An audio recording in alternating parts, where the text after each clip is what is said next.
155 టీఎంసీలు మాకు ఇవ్వాలి, మిగిలినవి ఆంధ్రప్రదేశ్కి ఇవ్వాలని ఫస్ట్ తెలంగాణ రాష్ట్రం వచ్చిన తర్వాత అపెక్స్ కౌన్సిల్ మీటింగ్లో చంద్రశేఖరరావు ఈ వాదన వినిపించాల్సింది. రెండో పాయింట్ ఏంది, బేసిన్ లోపలనే నీళ్లు వాడాలి, బేసిన్ బయటకు తరలించడానికి వీల్లేదు. ఇది రెండో విధానం. సో ఈరోజు ఆంధ్రప్రదేశ్ కృష్ణా బేసిన్లో వాడట్లేదు కృష్ణా నది జలాలను, పెన్నా బేసిన్కి తీసుకెళ్తున్నారు. ఈరోజు పోతిరెడ్డిపాడు ద్వారా వీటన్నిటిని తీసుకెళ్లి పెన్నా బేసిన్కు తరలిస్తారు. కాబట్టి మేము ఎట్టి పరిస్థితుల్లో బేసిన్ బయటకు తీసుకెళ్లడానికి మేము ఒప్పుకోము. కృష్ణా బేసిన్ అవసరాలు తీరిన తర్వాతనే అంతర్జాతీయ జల విధానం ఉన్నది కాబట్టి కృష్ణా బేసిన్ అవసరాలు తీరితేనే పెన్నా బేసిన్కి తీసుకెళ్లాలి. కాబట్టి ఆంధ్రప్రదేశ్ ఏదైతే పెన్నా బేసిన్కు తరలించకపోతుందో ఆ పెన్నా బేసిన్ తరలింపును పూర్తిగా తక్షణమే ఆపండి అని ఫస్ట్ అపెక్స్ కౌన్సిల్లో ఉమాభారతి దగ్గర జరిగిన మీటింగ్లో చంద్రశేఖరరావు గారు వాదించాల్సిన అవసరం ఉండే, అది వాదించలేదు. ఇంతకుముందు ఉత్తమ్ కుమార్ రెడ్డి గారు 4 ప్రాతిపదికలు ఈరోజు మనం వాదన ఏదైతే వినిపిస్తున్నాం వివరాలు మీకు చెప్పాడు.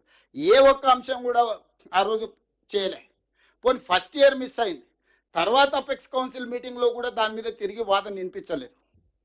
సో ఈరోజు ప్రధానంగా ఆంధ్రప్రదేశ్ కృష్ణానది జలాలను పూర్తి స్థాయిలో ఆధిపత్యం సాధించడానికి కారణం చంద్రశేఖరరావు గారు తీసుకున్న 2014 నుంచి 2023 వరకు జరిగిన నిర్ణయాలు. రెండవది, ఈరోజు పాలమూరు రంగారెడ్డి ఎత్తిపోతలు ఎందుకు వివాదాస్పదమైంది? జూరాల నుంచి నువ్వు శ్రీశైలం తరలించడంతో ఆంధ్రప్రదేశ్ కేసు వేయడానికి అవకాశం వచ్చింది. నువ్వు ఆ ప్రాజెక్టును 2022 వరకు డిపిఆర్ఏ తయారు చేయలే. ఎందుకు చేయలే? డిపిఆర్ తయారు చేస్తే పబ్లిక్ డాక్యుమెంట్ అవుతుంది. పబ్లిక్ డాక్యుమెంట్ అవుతే 32,200 కోట్ల నుంచి 75,000-80,000 కోట్లకి ఎప్పుడైతే అంచనాలు పెరిగినాయో అది ప్రజలందరికీ తెలిస్తే, కాస్ట్ బెనిఫిట్ రేషియో మీద మొత్తం చర్చ జరిగితే, చంద్రశేఖరరావు లిఫ్టుల పంపుల కంపెనీ యజమాని ఏం దొంగతనం దోపిడీ చేస్తుందో ఆ దోపిడీ బయటకు వస్తుందని చెప్పి 7 ఏళ్ళు ఆయన డిపిఆర్ డీటెయిల్ ప్రాజెక్ట్ రిపోర్టే తయారు చేయలే. 20,000 కోట్లు కాంట్రాక్టర్లకు బిల్లులు ఇచ్చే వరకు చేయలేదు. 2019లో పబ్లిక్ హియరింగ్ పిలిచిండు, పబ్లిక్ హియరింగ్ చేయలే. 2020లో పబ్లిక్ హియరింగ్ పిలిచిండు, పబ్లిక్ హియరింగ్ చేయలే. ఈ లోపల ఎవడో ప్రబుద్ధుడు పోయి నేషనల్ గ్రాండ్ ట్రిబ్యునల్ పోయి పిటిషన్ వేసిండు. అసలు ఈ పాలమూరు రంగారెడ్డి ఎత్తిపోతలకు ఎలాంటి పర్యావరణ అనుమతులు లేవు, పర్యావరణ అనుమతులు లేకుండా ప్రాజెక్టు నిర్మించడానికి వీల్లేదు. ఇగో ఇవన్నీ నిర్మిస్తున్నారని చేస్తున్న పనులు, వీడియోలు, ఫోటోలు అని తీసుకెళ్ళి ఓ ప్రబుద్ధుడు తీసుకొని పోయి ఎన్జిటీలో కేసు వేసిండు. ఎన్జిటీ కాస్త మొత్తం ప్రాజెక్టు మీద స్టే ఇచ్చింది. అసలు నువ్వు పర్యావరణ అనుమతులు లేకుండా ప్రాజెక్ట్ ఎట్లా కడతావు, కట్టడానికి వీలేదు, మొత్తం షట్ డౌన్ చేయి పాలమూరు రంగారెడ్డి ఎత్తిపోతలు అని చెప్పి ఎన్జిటీ స్టిచింగ్ ఆర్డర్స్ పాస్ చేసింది. అంతేనా విజయభాస్కర్? విజయ్. సో అట్లయిన తర్వాత చంద్రశేఖరరావు ఏం చేసిండు? పంపులు లిఫ్టులకు బిల్లులు ఇవ్వాలి కదా, ఇమ్మీడియట్గా సుప్రీంకోర్టుకు పోయిండు. సుప్రీంకోర్టులో ఏం చెప్పిండు? ఇది మొత్తం సాగునీటి పారుదల ప్రాజెక్టు కాదు, డ్రింకింగ్ వాటర్ ప్రాజెక్టు.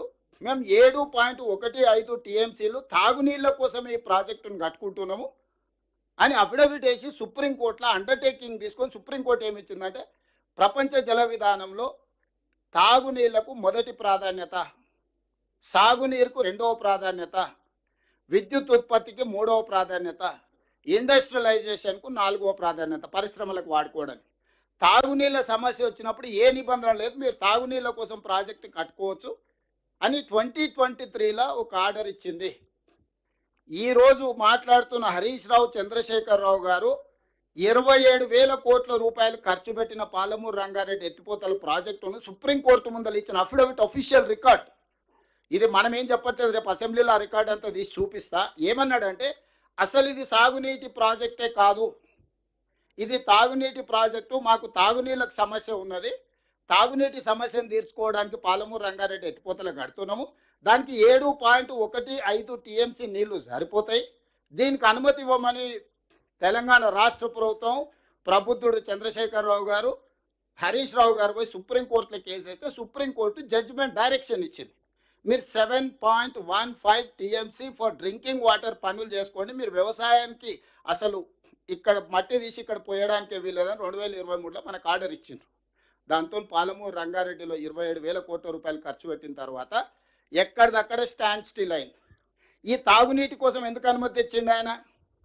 ఇందులో ఒక లాజిక్ ఉంది.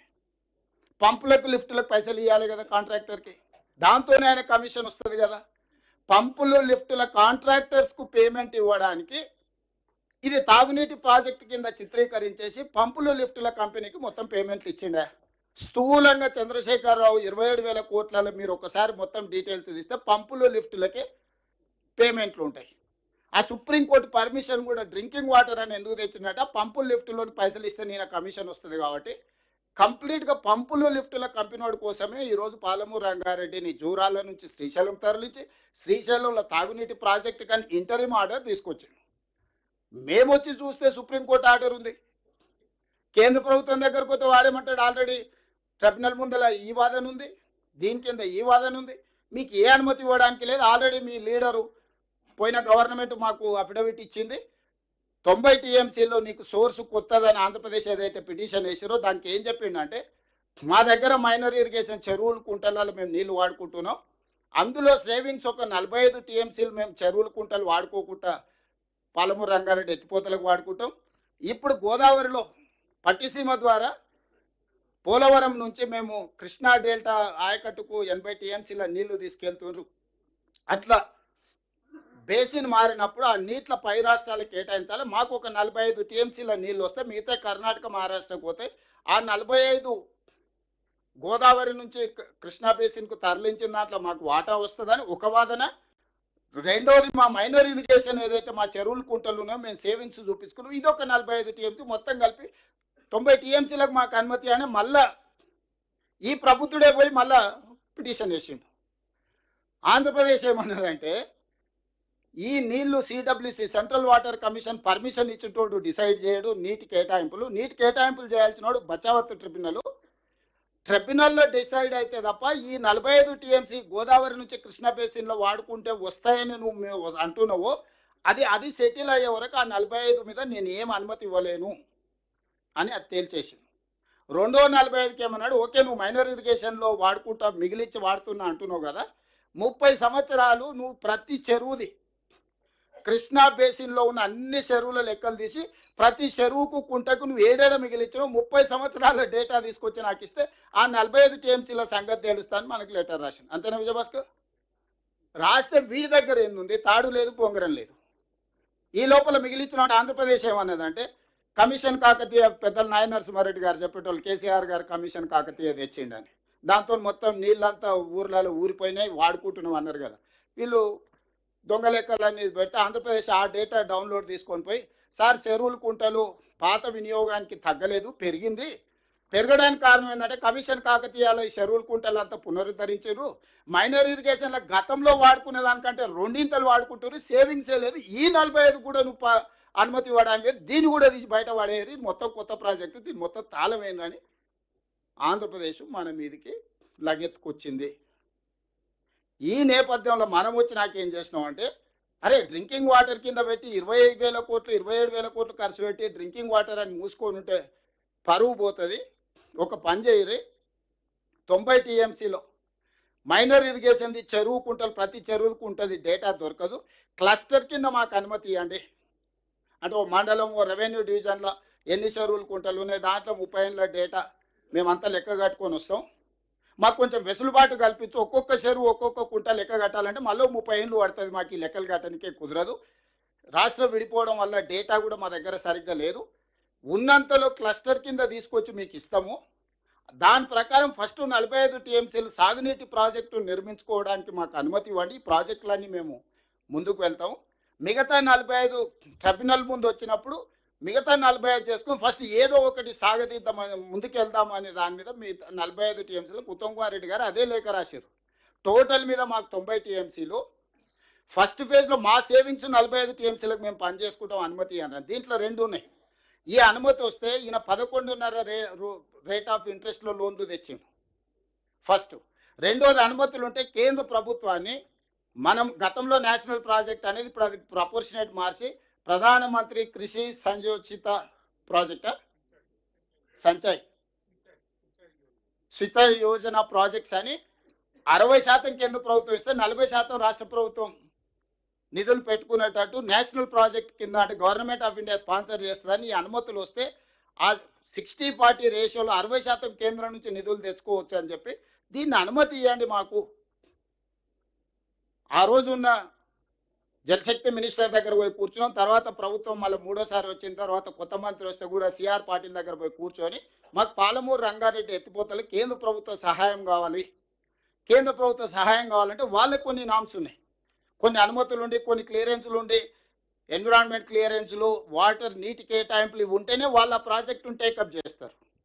వీటన్నిటిని దృష్టిలో పెట్టుకొని మా మైనర్ ఇరిగేషన్లో మేము క్లస్టర్ కింద డేటా మీకు సబ్మిట్ చేస్తాము, దీన్ని అనుమతి ఇవ్వండి, దీన్ని ఇస్తే మాకు వెసులుబాటు దొరుకుతుంది. దీని మీద 84,000 కోట్ల మీద ఏదైతే ప్రాజెక్టు ఉందో దాంట్లో 60% కేంద్ర ప్రభుత్వం ఇస్తే ఒక 50,000 కోట్లు మనకు కేంద్రం నుంచి సహాయం అందుతుంది. మిగతాది మనం డబ్బులు యాడ్ చేసి ఇప్పటివరకు ఆల్రెడీ 27,000 కోట్లు మనం ఖర్చు పెట్టినాం కాబట్టి ఆ ఎక్స్పెండిచర్ తీసుకొచ్చి దీంట్లో చూపిస్తే ఫర్దర్గా పాలమూరు రంగారెడ్డి పోతలు పూర్తి చేసుకోవడానికి కేంద్ర ప్రభుత్వం నుంచి సంపూర్ణంగా నిధులను సాధించాలన్న ఉద్దేశంతో ఒక ప్రణాళికబద్ధంగా కేంద్ర ప్రభుత్వం దగ్గరికి కంటిన్యూస్గా ఆయన లెక్కలేస్తుంటాడు. ఢిల్లీ 50 సార్లు పోయిండు, 51 సార్లు పోయిండు అని అరాజ్ పాట వాడినట్టు ఇవన్నీ ఒక కొలిక్కి పట్టుకొచ్చి వీటి అనుమతులు తీసుకొచ్చి దీనికి నిధులు సాధించాలి. ఒకవేళ ఇవ్వకపోయినా, కేంద్ర ప్రభుత్వం ఇవ్వకపోయినా అనుమతులు ఉన్న ప్రాజెక్టుకు బ్యాంకులు 7.25% రేట్ ఆఫ్ ఇంట్రెస్ట్లో మనకు లోన్లు వస్తాయి. ఈరోజు చంద్రశేఖరరావు 11.5% రేట్ ఆఫ్ ఇంట్రెస్ట్ 12 సంవత్సరాలకు లోన్ తెచ్చిండు. కానీ అనుమతులు ఉన్న ప్రాజెక్టుకు మనం లోన్కి వెళ్తే 7.25% రేట్ ఆఫ్ ఇంట్రెస్ట్ 35-40 ఏండ్ల టర్మ్ లోన్ కింద ఇవ్వడానికి కూడా మనకు అవకాశం ఉంది. అందుకోసం ఎట్లయినా మొదటి విడతగా 45 టీఎంసీలు, రెండవ విడతల ఇంకొక 45 టీఎంసీలకు నీటి అనుమతులు సాధించి సిడబ్ల్యూసి క్లియరెన్స్ తీసుకొచ్చి బ్యాంకుల దగ్గరకు వచ్చి లోన్లు తీసుకొచ్చి ఏదో రకంగా ఈ ప్రాజెక్టును పూర్తి చేయాలని మనం బలమైన వాదన వినిపించి ముందుకెళ్తుంటే ఇప్పుడు ఇదంతా జరిగేటట్టే ఉన్నది. మన పర్సనల్ రిలేషన్స్ అనుకోండి, లేకపోతే ఎవ్రీ టైం ఉత్తమ్ కుమార్ రెడ్డి గారు వెళ్ళి కోర్టులో కూర్చుంటారు. మేము పోయి కన్సర్న్ మినిస్టర్ సుప్రీంకోర్టులో వేసిన ఇంకెన్ని సంవత్సరాలు మీ ట్రిబ్యునల్ పనిచేస్తుంది? 21 సంవత్సరాలు అయింది, ఇంకో 20 ఏళ్ళు చేస్తారా? నెక్స్ట్ 1 ఇయర్లో 12 మంత్స్లో tribunal has to decide. Tribunal ఖచ్చితంగా ఆయనకు 84-85 సంవత్సరాలు వచ్చినాయి, ఆయనకు 65 ఏళ్ళు ఉన్నప్పుడు ఆయన నెత్తి, ఇప్పుడు ఆయనకి 85 ఏళ్ళు వచ్చినాయి. ఇక ఎన్నేళ్ళు అతన్ని ట్రిబ్యునల్ చైర్మన్గా పెడతారో అతని వయసు మీద పడుతుంది, కాలం గడిచిపోతుంది, మాకు సమస్యలు ఉన్నాయి, మీరు ఏదో ఒకటి చేయండి అని సుప్రీంకోర్టులో పిటిషన్ వేసి ఎక్స్పెడైట్ చేయమన్నాం. కన్సర్న్ మినిస్టర్ను, ప్రైమ్ మినిస్టర్ గారిని కూడా కలిసి ఇట్లా 20 ఏళ్ళ పైన అయింది, ఇంకో 20 ఏళ్ళు జరిగితే మొత్తం తెలంగాణకు తీరని అన్యాయం జరిగితే నెక్స్ట్ 1 ఇయర్లో కంక్లూడ్ చేయండి అని అంటే కాస్త ఇప్పుడు అంతకుముందు సంవత్సరానికి 3 సార్లు వినటోడు ఇప్పుడు నెలకు 3 సార్లు వినకాడికి వచ్చింది. నెలకు 2 సార్లు 3 సార్లు ట్రిబ్యునల్ వాదనలు వింటుంది. దీన్ని స్పీడప్ చేసిన ఇవన్నీ జరిగితే ఈ సమస్యలకు ఒక పరిష్కారం దొరికితే ఈ ప్రాజెక్టులు పూర్తయితే ఏ నీళ్ల ప్రాతిపదికన ఏర్పడ్డ పార్టీ ప్రభుత్వాన్ని 2 సార్లు అధికారంలో ఉండో చంద్రశేఖరరావు గారికి శాశ్వతంగా జల సమాధి, రాజకీయ సమాధి జరుగుద్దని ఈరోజు తెలంగాణ ప్రజలందరినీ తప్పుదోవ పట్టించడానికి వారు ప్రయత్నం చేస్తుండ్రు. ఈ నేపథ్యంలో ఇక్కడ ఉన్న ప్రజాప్రతినిధులందరికీ, మంత్రులకు కానీ, ఎంపీలకు కానీ, ఎమ్మెల్సీలకు కానీ, ఎమ్మెల్యేలకు కానీ, ఫార్మర్ మినిస్టర్స్ ఇక్కడ తుమ్మల నాగేశ్వరరావు గారు, కడియం శ్రీహరి గారు లాంటి వాళ్ళు ఎక్స్పర్ట్స్ ఉన్నారు. అంటే ఇరిగేషన్లో వాళ్ళు గతంలో చాలా లోతుగా పనిచేసిన వాళ్ళు ఉన్నారు. జూపల్లి కృష్ణారావు గారికి దీని మీద అవగాహన ఉన్నది. మనము చాలా చాలా చాలా కరెక్ట్గా నిబద్ధతతో క్రమశిక్షణతో కూడుకున్న కార్యక్రమాలు చేపడుతున్నాము. మనం చేస్తున్నది చెప్పుకోవడంలోనే కొంత మనము గ్యాప్ ఉంది. ఆ గ్యాప్తోనే వాళ్ళు అడ్డగోలుగా వాదించడానికి, ఎందుకంటే వాళ్ళు 25 ఏళ్ళు 2001లో మొదలుపెట్టినప్పటి నుంచి 2025 ఏళ్ళు అయింది. 25 ఇయర్స్ మొత్తం అబద్ధాలతోనే బతికిరాలు. వాళ్ళ నోరుకి మొక్కాలి. 100% అబద్ధాలు మాట్లాడే పోటీ పెడితే వాళ్ళు ముగ్గురే వస్తారు. ముగ్గురికి కలిపి ఫస్ట్ ప్రైజ్ ఇవ్వాల్సింది, ఒక్కొక్కరికి సపరేట్ కూడా ఇవ్వనీకే లేదు. అట్లా అబద్ధాలు మాట్లాడతారు చంద్రశేఖరరావు గారు, హరీష్ రావు గారు, కేటీఆర్ గారు. నోరు తెరిస్తే అబద్ధమే. అందుకే ఆయన బహిరంగ సభలు పెడతా అంటుండే, సభలకు రానంటుండు. సభలకు వస్తే తారీఖుతో సహా ప్రతి లెటర్, ఆయన సంతకం పెట్టిన లెటరు, ఆయన చేసుకున్న ఒప్పందాలు, ఆయన పెంచిన అంచనాలు, ప్రాజెక్టును తరలించడానికి క్యాబినెట్ అప్రూవల్ లేదు. జూరాల నుంచి ఇంత మేజర్ ప్రాజెక్టు శ్రీశైలంకు షిఫ్ట్ చేస్తే కాళేశ్వరం మీద కూడా మేడిగడ్డ నుంచి తుమ్మిళ్ళ నుంచి తుమ్మిడిహేటి నుంచి మేడిగడ్డకు తరలించినందుకు పీసీ ఘోష్ అదే చెప్పిండు. ఇంత మేజర్ డెసిషన్ తీసుకున్నప్పుడు క్యాబినెట్ అప్రూవల్ ఉండాలి కదా. ఇది individual decision is not sufficient, we have to punish that individual decision తీసుకున్న పర్సన్ అని చెప్పారు. ఇవాళ ఎగ్జాక్ట్గా పేరు మారింది, ఊరు మారింది, అంచనాలు మారినాయి.